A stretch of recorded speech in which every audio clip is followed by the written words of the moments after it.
Hello my dear student, स्वागत है एक बार फिर से आपके अपने यूट्यूब चैनल लिथियम क्लासेस में। देखिए, आज जो हम लोग टॉपिक पढ़ने वाले हैं, जो क्लास स्टार्ट करने वाले हैं, वो है बायोलॉजी, जीव विज्ञान। जीव विज्ञान, ठीक है। इसका जो है ये फर्स्ट वीडियो है। यदि आप लोग इस चैनल पर नए हैं तो इस चैनल को please like, share and subscribe ज़रूर करें, ताकि आपको इसी तरह के वीडियो मिलते रहें। और हम लोग आज स्टार्ट करने वाले जो हैं वो है बायोलॉजी का चैप्टर नंबर 1, जैव प्रक्रम, ठीक है।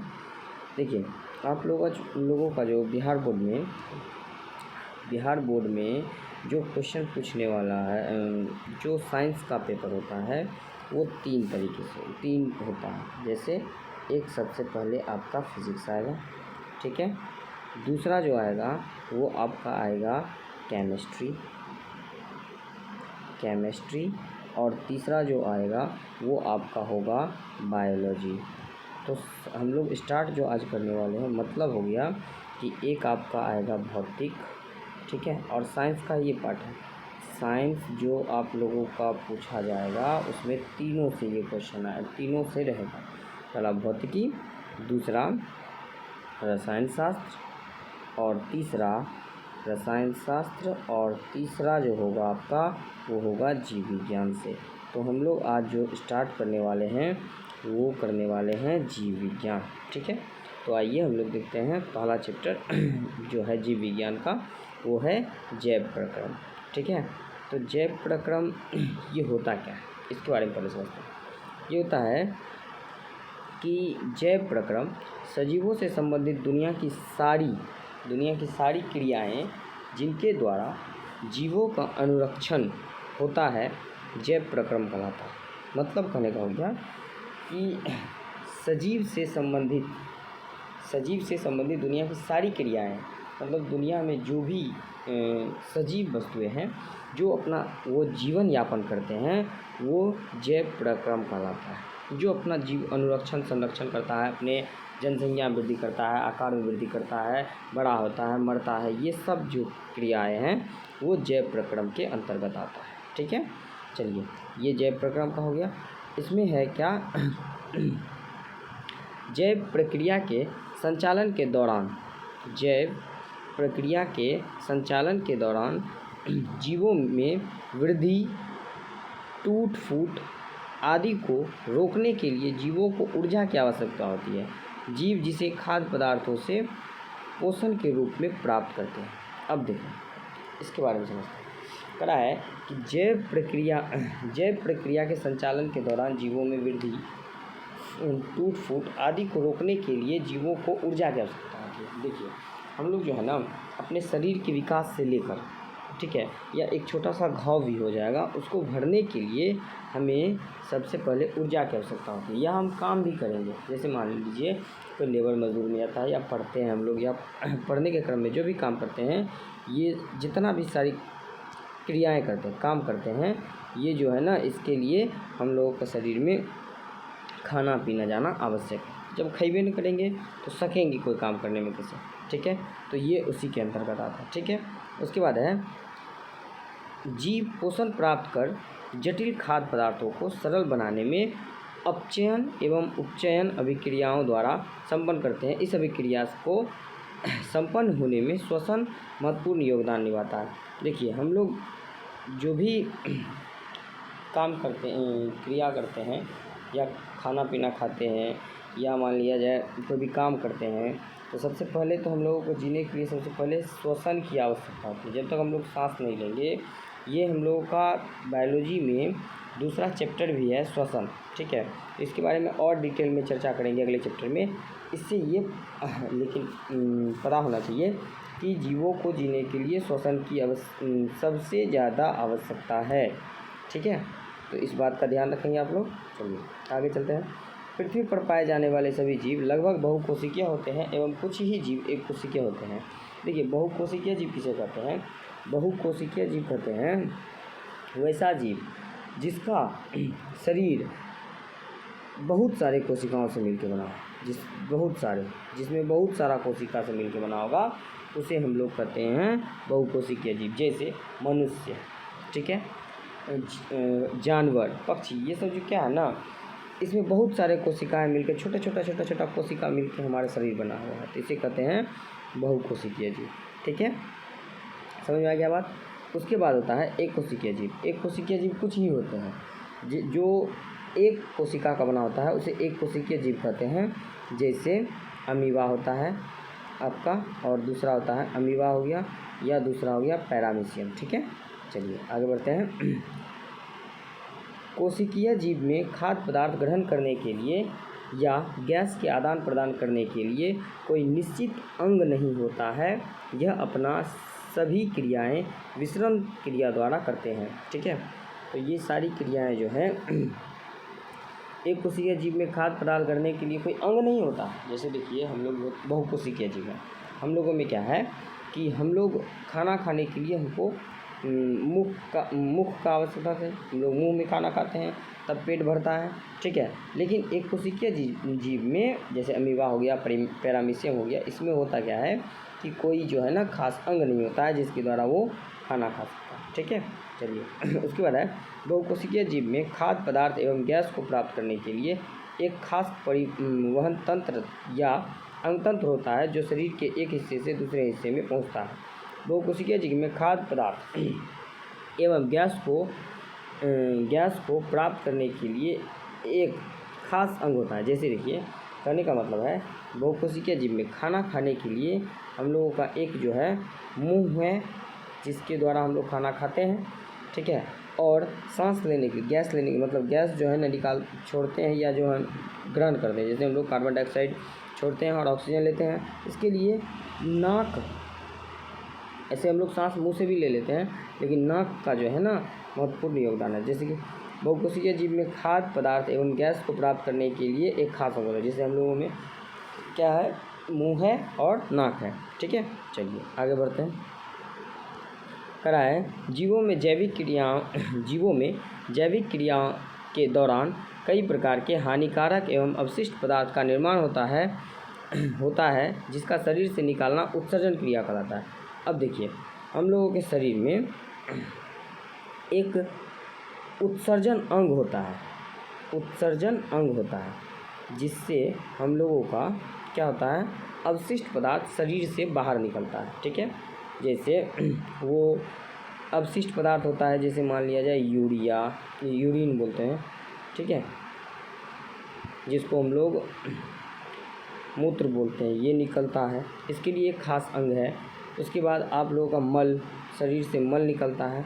मल जो है, मल निकालने के लिए शरीर में एक खास अंग दिया गया है हम लोगों के शरीर में, या जितने भी बहुकोशिकीय जीव जंतु है उसके शरीर में। ठीक है, उसके बाद पसीना निकलने के लिए छोटे छोटे जो है ना रुई जो होते हैं, मतलब इसको जो बोलते हैं हम लोग बाल, शरीर पे हर एक इंसान के बाल होता है जिसके मध्य में एक छिद्र होता है, जो बाल निकले होते हैं उसमें छिद्र होता है, इसकी वजह से हम लोगों का क्या निकलता है, पसीना निकलता है। तो ये सब जो है ना बहुकोशिकीय जीव में होते हैं। सभी जीवधारी जनन द्वारा अपनी संख्या में वृद्धि करते हैं और ये वृद्धि जीवों में नियंत्रण एवं समन्वय उत्तेजनशीलता आदि क्रिया के कारण होता है। इसका मतलब क्या हो गया, समझिए। सभी जीवधारी जनन द्वारा अपनी जनसंख्या में, मतलब जितना भी जीवधारी है जिसमें जीवन जीने की क्रिया है, वो जो है ना अपनी जनसंख्या में वृद्धि करता है जनन के द्वारा। ठीक है, जैसे मान लिया जाए हम लोग अपनी जनसंख्या में वृद्धि करते हैं, जैसे उसको हम लोग जनन कहेंगे। ठीक है, और ये वृद्धि सजीवों में नियंत्रण एवं समन्वय, मतलब समय के अनुसार होता है। जैसे हम लोगों का जन्म, जैसे कि मनुष्य का लेते हैं तो 9 माह के बाद जो है ना एक शिशु का जन्म होता है। 9 माह के बाद, 9 माह तक वो गर्भ में रहता है और उसके बाद एक शिशु का जन्म होता है, तो उसमें एक नियमित समय है। ठीक है, सभी जीवधारी जो है ना अपनी जनसंख्या में वृद्धि करते रहते हैं। ठीक है, और ये जो है ना समय के अनुसार होता है। ठीक है, चलिए आगे चलते हैं। आगे है पोषण। पोषण क्या है, अब इसके बारे में समझते हैं। पोषण है कि वह विधि जिसमें जीव पोषक तत्व को ग्रहण कर उनका उपयोग करते हैं, पोषण कहलाते हैं। मतलब क्या हो गया कि कि वह विधि जिसमें जीव पोषक तत्वों को ग्रहण कर उनका उपयोग करते हैं। जैसे मान लिया जाए पोषण होता है कि हम लोग जो खाना खाते हैं, खाना पीना खाते हैं, उसमें से जो भी प्रोटीन होता है, कैल्शियम होता है, कार्बोहाइड्रेट जो सब सारे होता है, वो सब का यूज हमारा शरीर जो है ना करता है, उपयोग करता है। उसे क्या कहते हैं? पोषण कहते हैं। या जीवन संबंधित क्रिया को सुचारू रूप से चलाने के लिए प्रत्येक जीव की 2 प्रमुख आवश्यकताएं होती हैं। मतलब जीवन को चलाने के लिए जितने भी जीव हैं उसके लिए 2 प्रमुख आवश्यकता है। पहला, जीवन की उपापचयी क्रिया के संचालन के लिए ऊर्जा की आपूर्ति होना चाहिए। मतलब जब तक हम लोग शरीर में खाना नहीं खाएंगे तब तक क्या होगा? शरीर का वृद्धि विकास होगा ही नहीं, जिसकी वजह से हमारा शरीर जो है विकसित होगा नहीं और हम काम कर नहीं पाएंगे। दूसरा, शरीर की वृद्धि तथा टूटे फूटे ऊतक की मरम्मत के लिए जीवद्रव्य का निर्माण करना। मतलब हम लोग जब तक जैसे देखिए होता क्या है कि हम लोग कोई भी काम करते रहते हैं या किसी भी कारणवश गिरने से, टूटने, इधर उधर होने से हम लोगों का शरीर जो है ना फट जाता है। उसके लिए जो है ना टूटे फूटे जो कटा उटा रहता है उसके मरम्मत के लिए जीवद्रव्य का निर्माण करना। हम लोगों के शरीर में जब तक पौष्टिक चीज़ नहीं जाएगा, हम लोग प्रोटीन ये सब सारा चीज़ नहीं लेंगे, तब तक हमारा शरीर जो है ना एक एक कोशिका को बना नहीं पाएगा। ठीक है। कुछ व्यक्ति ऐसे देखे होंगे जिसका शरीर का घाव बहुत जल्दी ठीक नहीं होता है, और कुछ ऐसे व्यक्ति देखे होंगे जिसका शरीर का घाव बड़ा जल्दी ठीक हो जाता है। तो उसमें होता क्या है, हम लोग क्या कर सकते हैं कि इसमें जो है ना इसका जो रोग प्रतिरोधक क्षमता होता है ना अत्यधिक है। इसमें जीवद्रव्य का निर्माण अत्यधिक हो रहा है, जिसकी वजह से इसका जो है ना जो भी कटा फटा भाग है वो जल्दी ठीक हो जा रहा है, और जिसमें कम होता है वो जल्दी ठीक नहीं होते हैं। अब आगे जो है वो है पोषण की विधि। पोषण की जीवों में पोषण की प्रमुख 2 विधि होती है। एक स्वपोषण, दूसरा परपोषण। ठीक है। एक होता है स्वपोषण, दूसरा परपोषण। अब ध्यान दीजिएगा, स्वपोषण क्या होता है और परपोषण क्या होता है। स्वपोषण ऐसे जीव जो भोजन के लिए अन्य जीवों पर निर्भर ना रहकर अपना भोजन स्वयं बनाता है, स्वपोषी या ऑटोट्रॉप्स कहलाते हैं। अच्छा, इसमें देखिएगा जितने भी हरे पौधे हैं वो सभी स्वपोषी है। अब कहिएगा कैसे, इसके बारे में समझते हैं। स्वपोषी उसे कहते हैं जो अपना भोजन खुद बनाता है। जैसे पौधा अपना भोजन खुद बनाता है, खुद खाता है। लेकिन इसमें होता क्या है, मनुष्य अपना भोजन जो है ना स्वयं नहीं बना पाता है, जिसकी वजह से मनुष्य कैसा जीव है? परपोषी जीव है, परपोषण है, जो दूसरे के ऊपर डिपेंड होता है। आप अपना सब कोई खाना बना खाते हैं, लेकिन उसके लिए मम्मी पे निर्भर करते हैं हम लोग, मम्मी खाना बना के देती है। दूसरी बात उसमें क्या होता है कि हम अपने जैसे साग सब्जी लाते हैं, वो किसी दूसरे पे निर्भर रहते हैं कि वो साग सब्जी उपजा के देगा तब हम लोग लाएंगे, उसके बाद खाएंगे। स्वपोषी के बारे में पहले समझते हैं कि वैसा जीव जो अपना भोजन खुद बनाता है। तो पृथ्वी पर जितने भी हरे पेड़ पौधे हैं वो भोजन अपना स्वयं बनाते हैं। ठीक है। चलिए अगला है ऑटोट्रॉप। शब्द की उत्पत्ति 2 ग्रीक शब्द से हुआ है।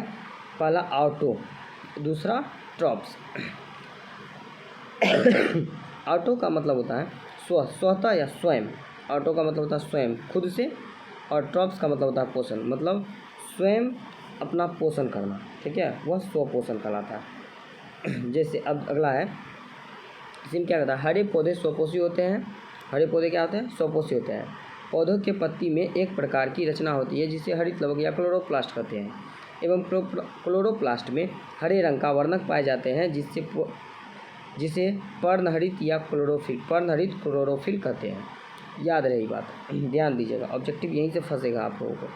हरे पौधे को स्वपोषी कहते हैं फर्स्ट। दूसरा, हरे पौधे के पत्ते में एक प्रकार की रचना पाई जाती है जिसे हम लोग क्या कहते हैं? हरित लवक या क्लोरोप्लास्ट। ध्यान रहे, नोट करते जाइएगा।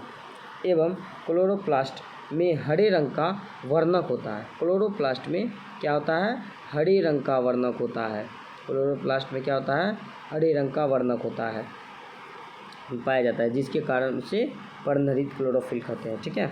अगला है क्लोरोफिल की उपस्थिति के कारण ही पौधे का रंग हरा होता है। यह ध्यान रहे, क्लोरोफिल के कारण ही पौधे का रंग कैसा होता है? हरा होता है। ये बहुत ही इम्पोर्टेंट है, बार बार पूछा जाता है बिहार बोर्ड में। ठीक है, ध्यान रहे। अगला है परपोषण वह प्रक्रिया है जिसमें जीव अपना भोजन प्राप्त करने के लिए दूसरे जीव पर निर्भर करता है, परपोषी कहलाता है, या इसको हेटेरोट्रॉप्स कहते हैं। ठीक है, ध्यान दें, परपोषण उसे कहते हैं जो अपना भोजन के लिए किसी अन्य जीवों पर निर्भर रहता है। ठीक है, ये बात को ध्यान में रखिएगा। जैसे हम लोग इसमें क्या कर सकते हैं, मनुष्य। ठीक है,